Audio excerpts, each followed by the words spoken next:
Bismillahirrahmanirrahim. Assalamualaikum warahmatullahi wabarakatuh.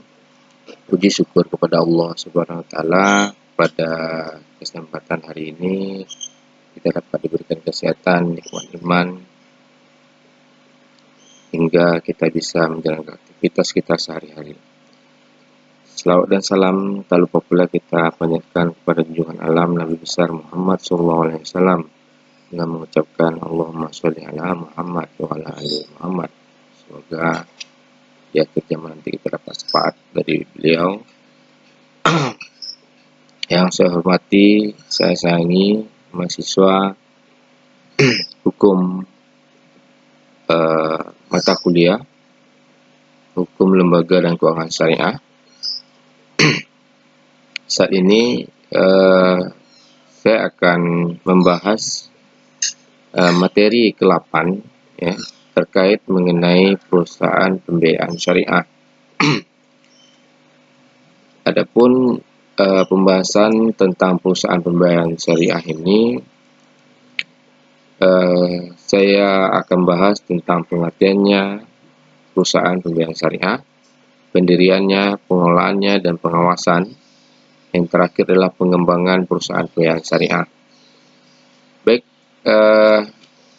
kalau kita lihat dari latar belakangnya, bahwa keberadaan lembaga keuangan yang menawarkan berbagai bentuk fasilitas pembiayaan untuk lebih memperluas penyediaan pembiayaan alternatif bagi dunia usaha di dalam sistem perekonomian dan modern, ini sangatlah dibutuhkan, bahwa lembaga pembiayaan ini diperlukan guna mendukung dan memperkuat sistem keuangan nasional yang terdiversifikasi sehingga dapat memberikan alternatif yang lebih banyak bagi pengembangan sektor usaha. Jadi kebijakan pengembangan dan perluasan sebagai jenis lembaga keuangan melalui diversifikasi kegiatan pembiayaan, ini landasan operasionalnya diatur dalam Keputusan Presiden Nomor 61 Tahun 1988 ya, sebagai bagian dari deregulasi pada tanggal 20 Desember 1988 atau dikenal juga dengan paket Desember. Jadi pada perusahaan pembiayaan syariah ini pengkajian risiko kreditnya harus dimulai dari transaksi yang dibiayai. Itu pembiayaan syariah timbul karena adanya transaksi yang mendasarinya, yang setiap transaksi berkaitan erat dengan tentunya akad atau perjanjian khusus yang mengaturnya. Dalam hal ini, akad merupakan ikatan antara pihak kreditur dan debitur yang timbul dari ijab atau offer dan kabul atau acceptis dari masing-masing pihak tersebut, dan sekaligus merupakan komitmen atau kebijakan bagi kedua belah pihak untuk memenuhinya. Di dalam Islam, pemenuhan kewajiban tersebut harus dilakukan dengan khidmat ya, penuh dengan kejujuran dan ketulusan, karena bukan saja merupakan ketentuan hukum positif, tetapi juga merupakan perintah agama.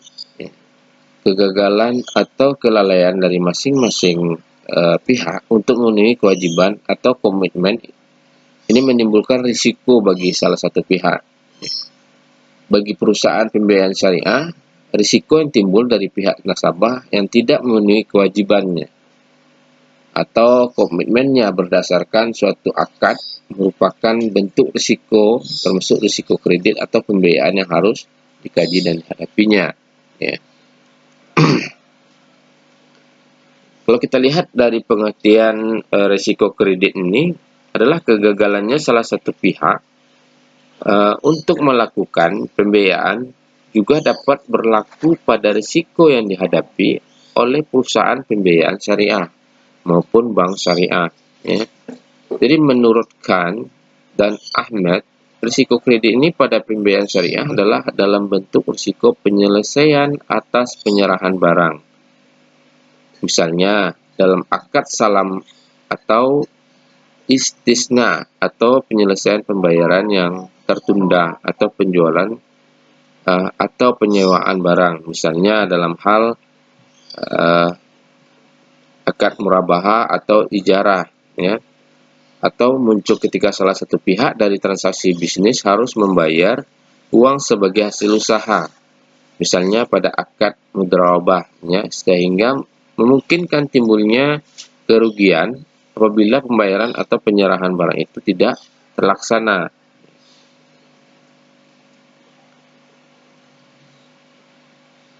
Dalam menangani tagihan tunggakan pembayaran debitur yang ditunggakan tersebut, umumnya semua perusahaan pembiayaan memiliki departemen khusus yang disebut dengan Departemen Collection atau AM, ya, Account Management, yang bertugas sebagai menangani dan mengelola kontrak-kontrak debitur tersebut, ya. Pengelolaan kontrak-kontrak debitur tersebut dimulai sejak debitur akan masuk jatuh tempo atau 3 hari sebelum jatuh tempo pembiayaan hingga jatuh masuk jatuh tempo pembiayaannya atau pembayaran, ya. Sesuai dengan akad pembiayaan yang telah disepakati bersama antara kreditur dengan debitur.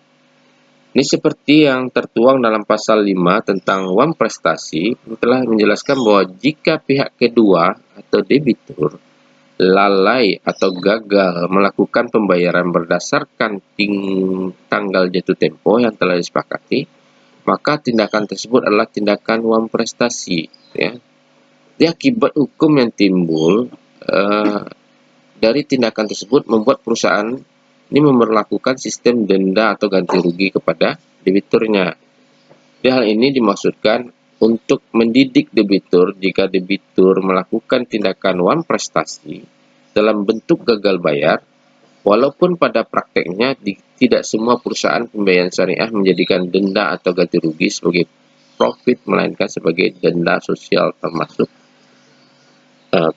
perusahaan tersebut atau PT, ya.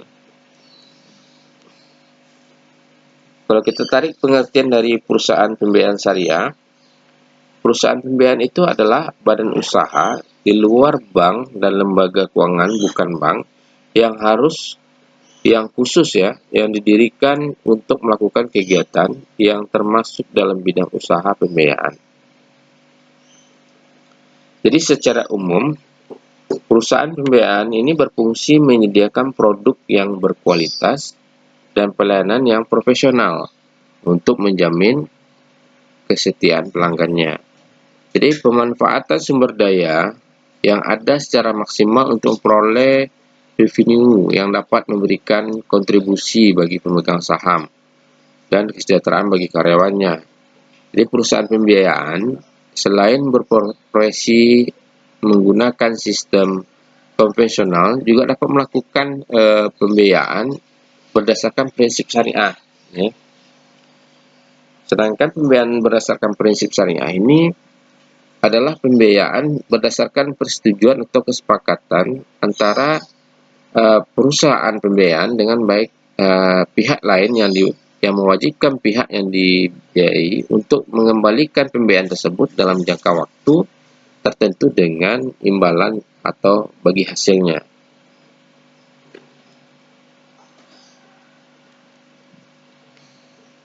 Ya, pembiayaan yang diberikan oleh bank syariah ini berbeda dengan kredit yang diberikan oleh bank konvensional, ya. Nah, dalam bank syariah, retur atas pembiayaan tidak dalam bentuk bunga, akan tetapi dalam bentuk lain bagi hasil sesuai akad-akad yang disediakan dalam bentuk syariah. Ya, ada pernyataan Adi Soimitra menjelaskan bahwa setiap perusahaan pembiayaan yang melakukan kegiatan usaha berdasarkan prinsip syariah wajib menyalurkan dana untuk kegiatan pembiayaan berdasarkan prinsip syariah. Jadi pembiayaan berdasarkan prinsip syariah yang disalurkan oleh perusahaan pembiayaan dapat merupakan komponen investasi, piutang pembiayaan, atau piutang sewa. Jadi perusahaan pembiayaan syariah wajib memiliki Dewan Pengawas Syariah yang terdiri dari paling kurang 2 orang anggota dan 1 orang ketua. Jadi anggota DPS ini diangkat dalam rapat umum pemegang saham atas rekomendasi Majelis Ulama.